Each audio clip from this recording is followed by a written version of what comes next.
It's snowing in Harlem. How are you feeling about this snow? Oh, I'm so happy. So it's beautiful to me. Donna Sanye and her family were thrilled to see the snow starting to fall on East 125th Street just before 8 p.m., as were so many others who live nearby. It's not cold, it's nice and warm, and it's a nice warm snow.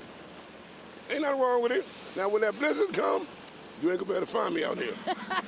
More than 700 salt spreaders have been filled across the city and were busy out on the streets as soon as the first snowflakes hit the pavement.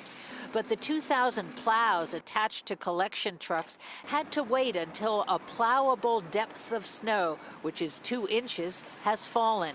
This super knows to spread the ice melt as soon as he can to keep ahead of the accumulation. This is the perfect timing. Wind won't move it away, the people can kick it out. So this is the perfect timing, just when it starts. At the Home Depot, bags of ice melt, shovels, and portable heaters were the most sought-after items. So a lot of traffic is coming in. A lot of people are buying garbage cans, A lot of people buying salt, shovels, and also hats and gloves to stay warm. The dogs still need to go out even if it's snowing, so I'm a little nervous for the morning.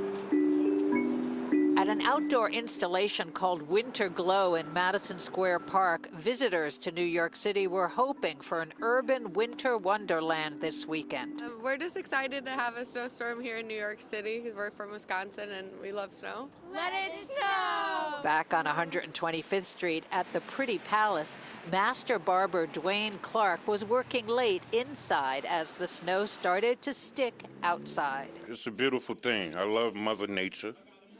Snow is so natural. That's actually winter's my favorite season. So, I just hope people drive safely and be careful because, it's very slippery and slick.